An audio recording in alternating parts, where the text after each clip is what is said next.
Hello there, super sleuths and curious minds. Welcome to our latest explainer. Today, we're going on a totally top secret, highly magical midnight detective mission. We're going to crack the case of what actually happens when the sun goes down and, well, you go to sleep. We'll be using a pretty amazing poem called The Moon by the famous writer Robert Louis Stevenson as our ultimate guide.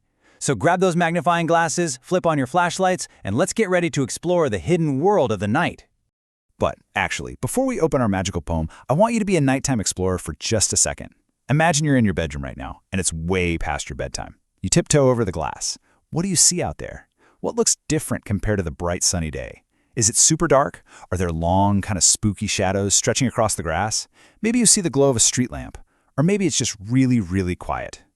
Keep that image in your head, because our poem is about to show us that the night, it isn't quite as sleepy as we think it is. Okay, let's dive right into this. Welcome to this incredible, colorful nighttime world. It's literally bursting with cartoonish life.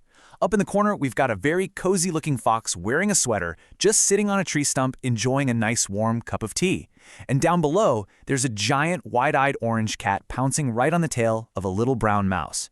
Over by the purple house, there's a dog pointing its nose straight up to the sky, and hiding behind the brick wall, there are two sneaky people with hats peering over the edge. It's a whole, vibrant world out there, and it all happens under the watchful eye of the moon. Let's see what the poem actually says about this giant nightlight in the sky. Listen closely. The moon has a face like the clock in the hall. She shines on thieves on the garden wall. Imagine a big, round, glowing clock face staring down at the earth. That's exactly what the moon looks like. And because it's so incredibly bright, it works like a giant spotlight, catching people who are trying to be extra sneaky out there in the dark. Now you might be wondering, who exactly is the moon shining her spotlight on? Well, the poem says thieves. Thieves are basically sneaky people who take things that just don't belong to them. If you picture those two characters in the hats trying to hide in the shadows by the garden wall, well, the moon is just way too clever. Her bright, glowing face catches them right in the act. Absolutely no one can hide from our giant clock in the sky. Let's follow the moon's light just a little bit further. The poem continues, on streets and fields and harbor quays, and birdies asleep in the forks of the trees. Think about all the different places the moonlight touches. Empty roads, wide open grassy fields, and even places where the land meets the water. And if you look way up high in the branches, tucked safely where the wood splits like a fork, you'll find tiny, little blue birdies fast asleep. Shh, we definitely don't want to wake them. You know, you might have noticed a rather funny word in that last sentence. Q-U-A-Y-S. It totally looks like it should be pronounced quays, right? But it's actually pronounced keys. Harbor quays are just places where boats park right by the water, kind of like a parking lot for ships. The moonlight shines all the way down to the edge of the water, making the boats glow in the dark while they bob up and down. Pretty cool, right? But wait, the night isn't just about sleeping birds and quiet boats. Oh no, it is about to get loud. Listen to this part. The squalling cat and the squeaking mouse, the howling dog by the door of the house. Meow, squeak, squeak, ow! Suddenly, the night is filled with an absolute cartoon symphony of animal sounds. Our sneaky nighttime world is wide awake and making a massive racket. The poem uses an awesome word to describe that giant orange cat we were talking about earlier, squalling. Squalling means making a super loud crying noise. Imagine a cat yowling at the absolute top of its lungs while it chases that poor little mouse. It's not just some cute little purr.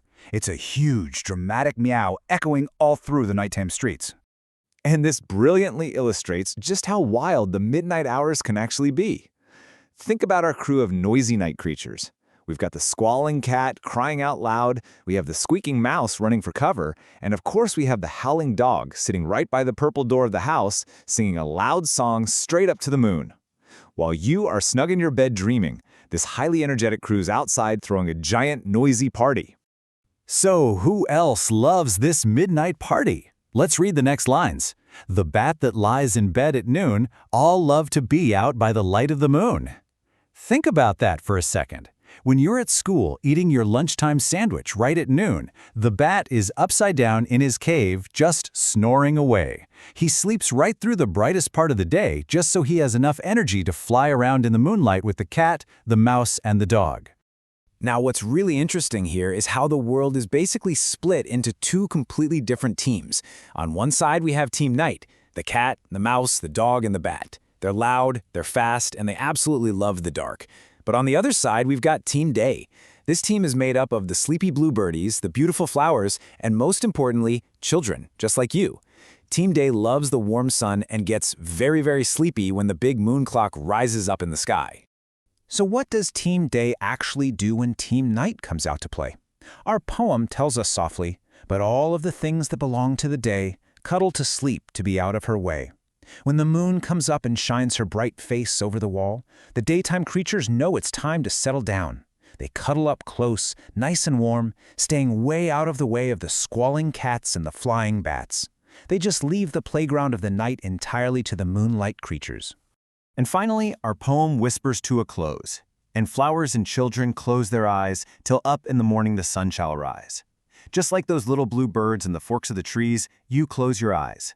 The flowers fold up their petals, everyone on Team Day gets their rest, waiting safely and quietly in their beds until the sun pops back up to start a brand new morning.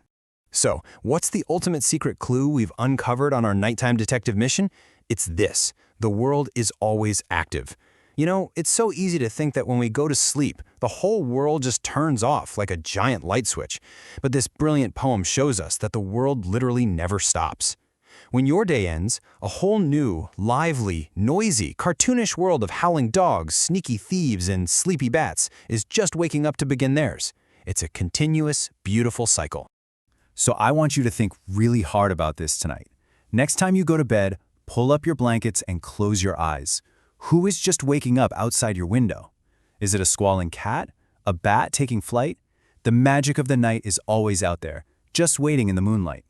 Thank you so much for joining me on this awesome midnight adventure, detectives. Keep asking questions, keep exploring, and I'll catch you on the next explainer.